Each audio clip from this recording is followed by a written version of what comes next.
Hello, dear friends. We are sincerely glad to greet you again. Today we're going to talk with the esteemed Igor Mikhailovich Danilov. Greetings.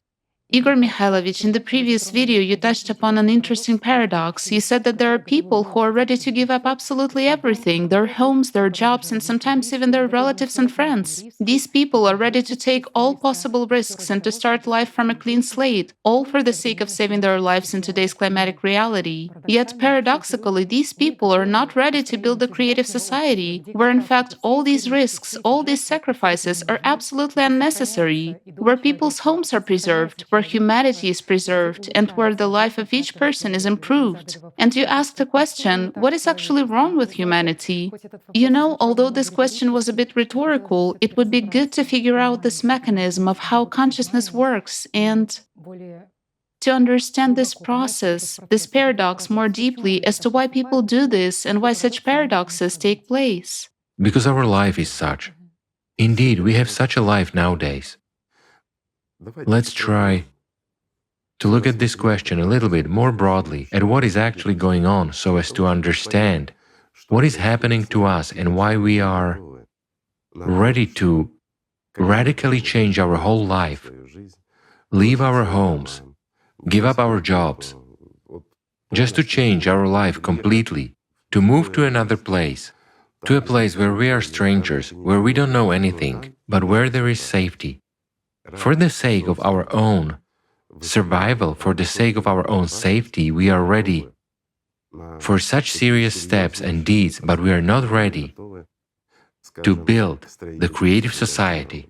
What is the reason for that? First of all, as in psychology, tritely in our inner psychology, we understand that building the creative society is a collaborative process, which means that I have to entrust my future to someone, to pin my hopes on someone. In other words, it doesn't depend on me. We are sort of not ready for overly simple actions, but we perceive building the creative society where the first stage is informing people, which is the most responsible and the most difficult stage. We have talked a lot about it. And we will say it again, it's impossible to build the creative society without informing all people. And it is not enough to learn that there exists such an international movement, such a project, where people are busy implementing their dream. It seems to be too good to be true. And it seems to be a very simple action, so I need to inform people. Okay, I will inform them, then what? How will that protect me?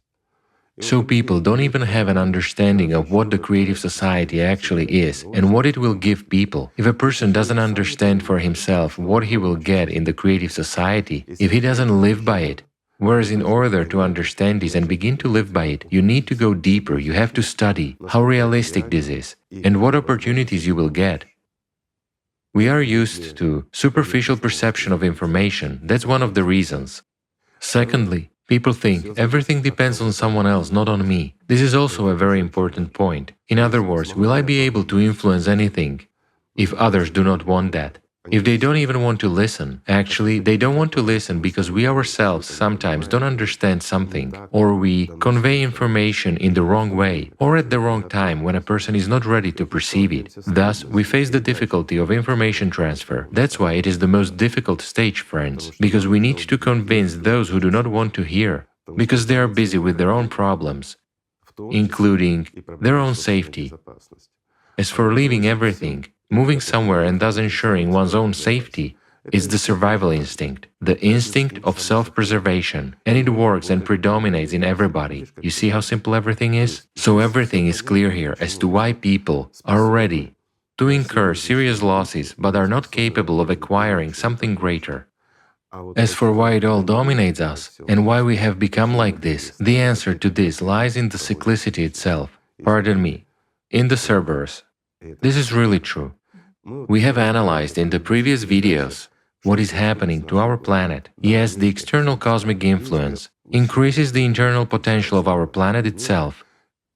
Due to the entropy of this energy, this external cosmic influence is converted into heat.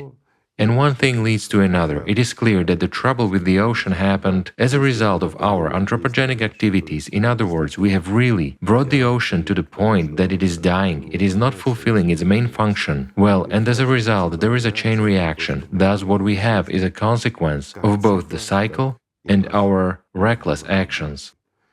Many people understand this threat, even those who are not familiar with either the creative society or the real situation in the world, despite the fact that it is said that the problem could occur in 10,000 years at the earliest. And some scientists assert that. The word scientists is probably superfluous here, but this is actually how it is. And people hear this information, they hope that everything will be fine, but they feel a threat. And here we come to something more serious. They feel it. And indeed, additional energy is coming towards our planet. But we've also discussed with you what is happening in the micro world.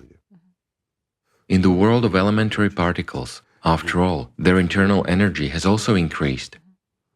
It's been a while since this process started, and it has gradually turned into a situation where these microparticles have become sustainable and stable, in other words, charged.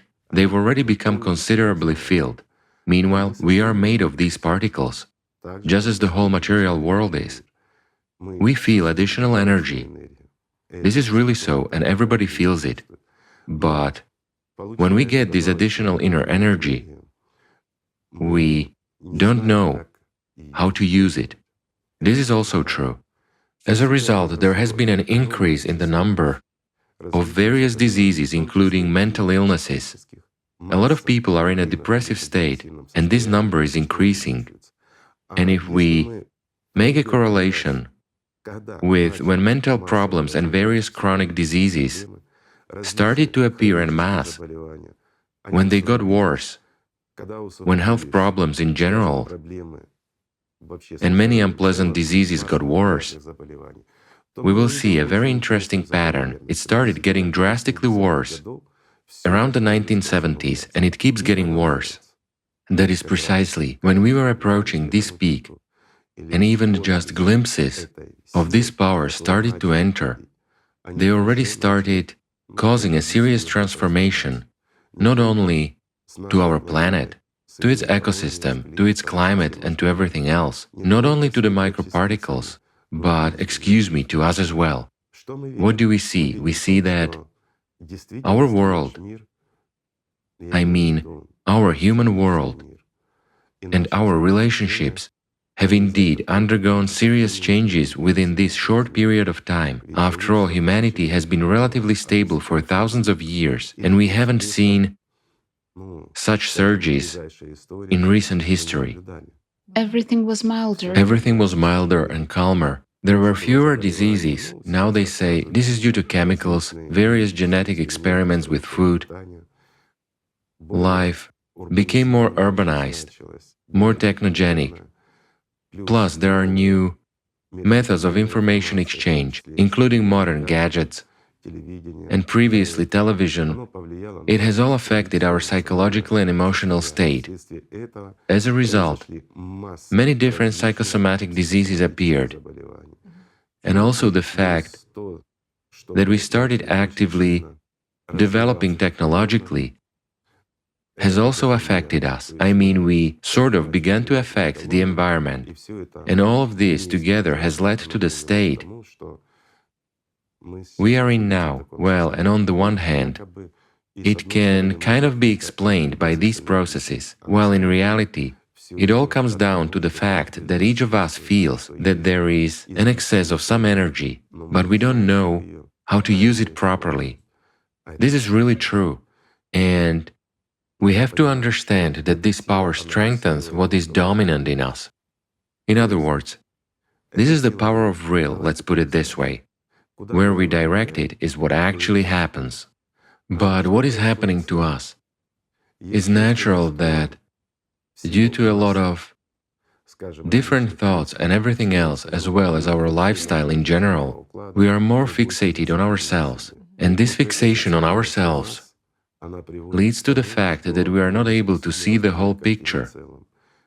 In fact, many people are even unable to see a prospect in the creative society. Why? Because of the activity of our primary consciousness first and foremost. It perceives everything critically. It perceives everything through egoism and through some kind of a threat. That's why people do not understand the whole beauty and the benefits of the creative society, but they do understand and see it as a threat. I mean, a threat to what? To their habitual way of life. And this alarms them. Plus, they are fixated on themselves. Indeed, let's take a look. Many of us have become very self-centered people. Why is this so? We try to explain it by some kind of conditions that modern humanity has found itself in. There is a great flow of information. Our lifestyle has become faster. It is really getting fast. So there is a huge amount of information that needs to be processed. Add to that various problems that arise in our lives. All this is conditioned by work and family relationships. There are so many different reasons for anxieties and worries, while all our worries and all our reasons for them are imprinted on us. And we perceive the whole world through ourselves. That is, we compare how we will feel in this or that case, what is favorable and what is unfavorable for us. We are being taught, well, indeed, with the development of television and radio, they started focusing people on themselves. In other words, a person stops thinking about humanity, stops thinking about others, and at this time he begins to think more about himself. Why? Because they persistently cultivated selfishness in him. They tried to, well, not just tried, but they zombified us. In the literal sense of the word, I mean, we were manipulated psychologically and immobilized. We were weaned from making more serious decisions, and a lot of things that are unacceptable to us were imposed on us. Thus, even based on tried common sense, much of what was imposed on us was unacceptable from the very beginning, and many things are still unacceptable now, but we put up with them. And the absurdity of this world is now reaching a certain peak and already becoming quite pronounced. Because of this, it turns out that we become egocentric, immobilized, and unable to resist the realities and the challenges that exist today. The simplest way is to escape, to retreat, saving our life. And we understand this because it is our reflex. As for fighting for the future, for the wonderful and good future, we don't have strength. That's the main reason. Yet, if we examine this additional power that is available, on the one hand, this is a wonderful time for spiritual growth of a human. This can substantially help people if they engage in that, if they really want and strive for their personal spiritual growth. Pay enough attention to it and do not contradict it. That's also an important point, because it often turns out that when we embark on the spiritual path or join a religion, we begin to contradict ourselves. For instance, we perform some kind of spiritual practice or prayer, whatever, a spiritual action. We focus on our spiritual growth. We think about the future life, about life eternal. However, once we come out of this state, we plunge into everyday life and get totally absorbed in it. And we start having plenty of worries. We miss the moment of inner peace, inner enlightenment, and convergence with the spiritual world. It turns out that when we become fixated on material things, we begin to move away from it. Hence, there is instability, while instability evokes doubts, because a person feels weak. Also, regarding weakness, it's a paradox, but that's the way it is. I mean, for some people, these very modern realities and this additional power increase their inner potential, while others feel weakness and inner uncertainty. Why? Because what predominates in you is what actually develops, and this has to be understood. Instead of studying what's going on in your mind, removing doubts, and really learning at least simple elementary things, by mastering at least autogenic training. What for? In order to regulate your inner processes and your emotions. Yes, any person may sometimes get emotional, and this is normal. It's a natural process.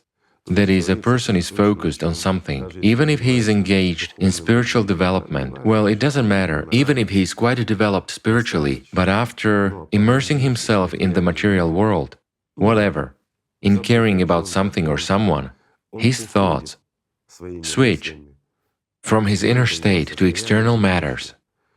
And in this case, emotion can also slip through.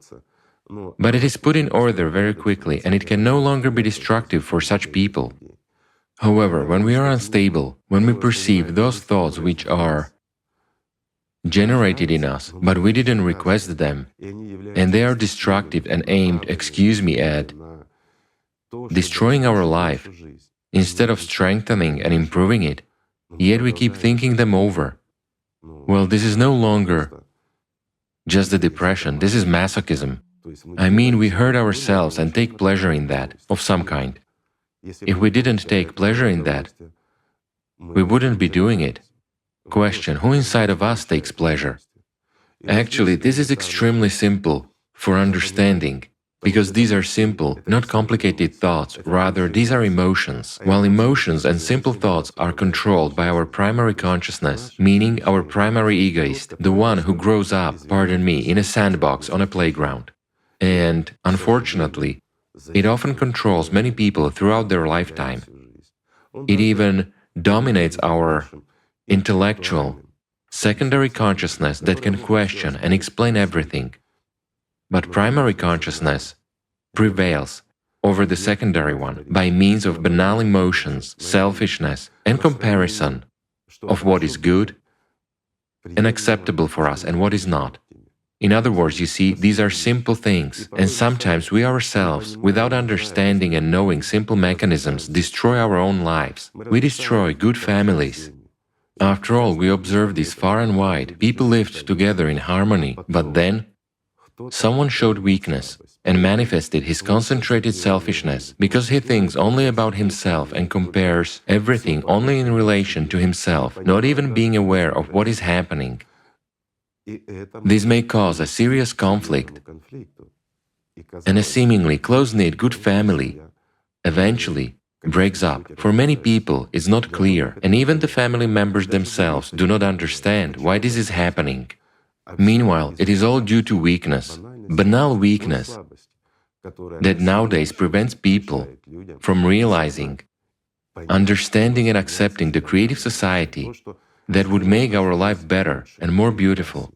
As we already said more than once, the creative society is a paradise for a consumer, because in such a society, everything is aimed at improving the quality of human life, everything is aimed at ensuring that a person gets utmost benefits in his life and has tremendous opportunities. We won't list them. If someone is watching us for the first time, they can watch the forums on these topics and read about the creative society.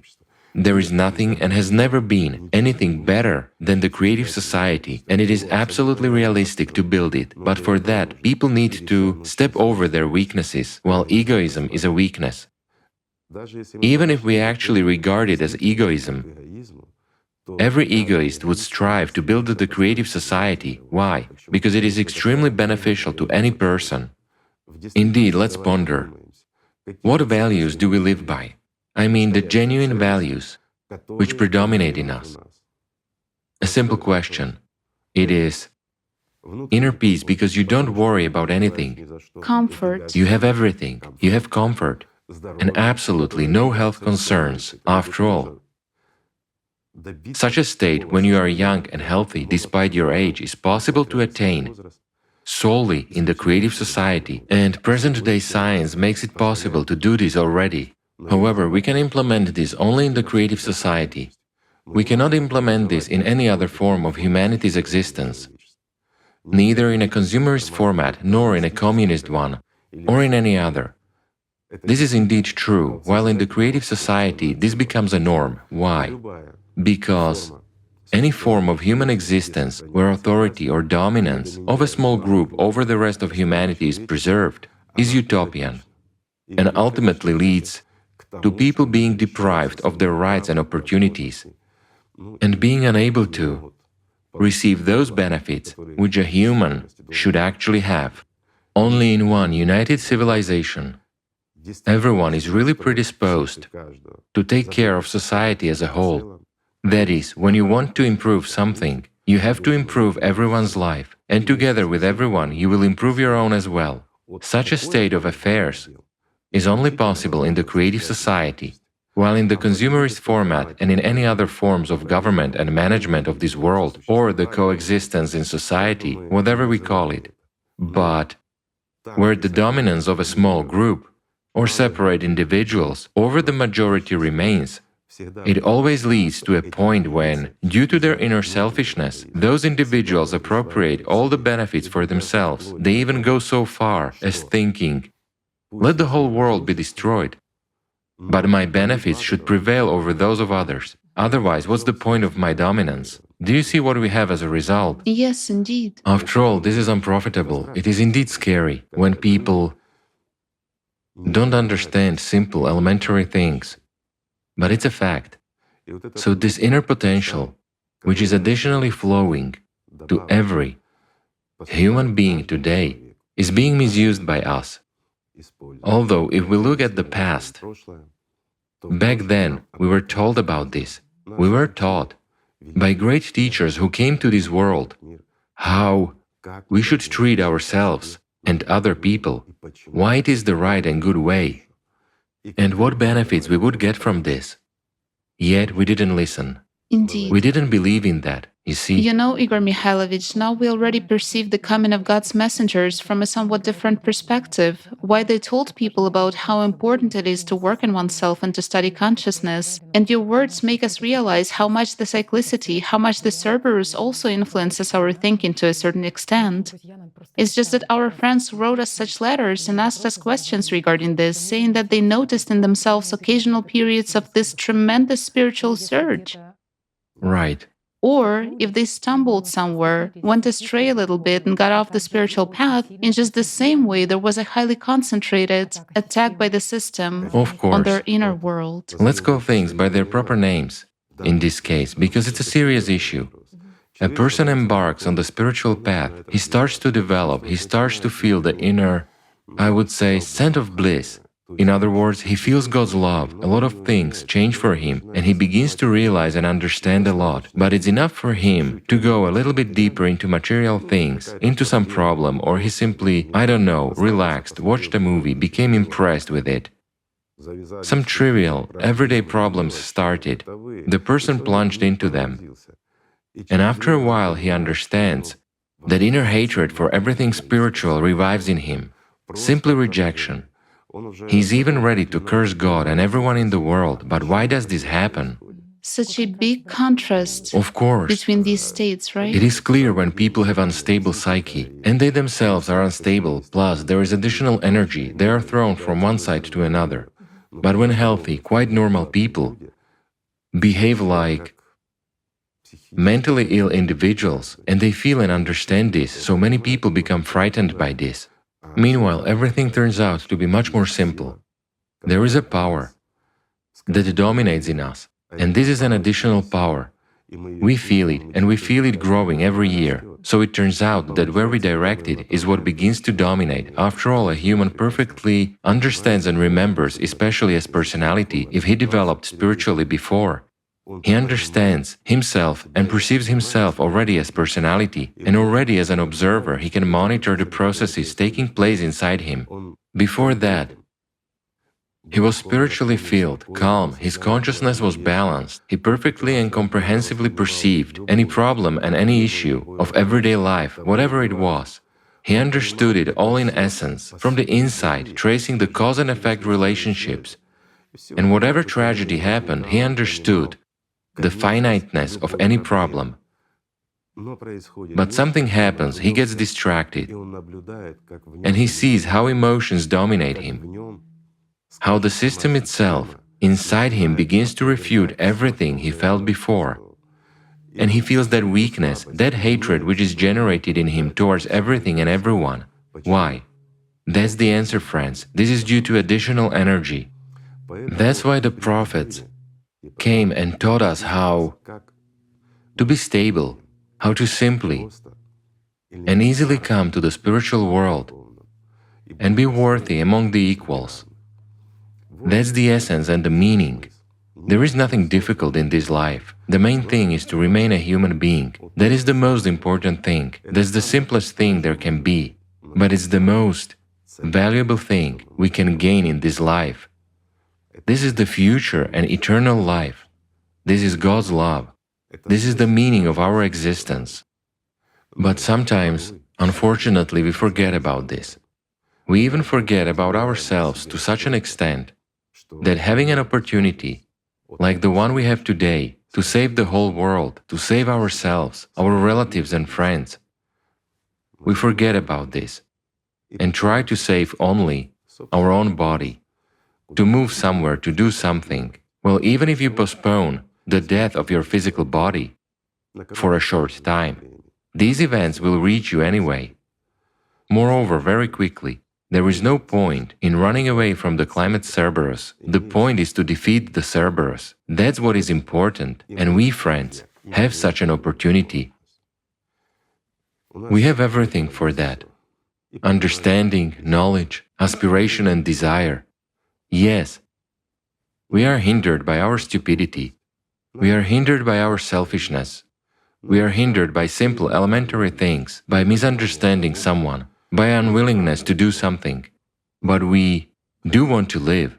We actually wanted this world to remain as beautiful as it is, even to become much better. And we can do that. This is the main thing, right? Thank you. Thank you so much, Igor Mikhailovich. Thank you, my friends. Thank you for not giving up, for being with us. Thank you. Peace be with you, and God's love.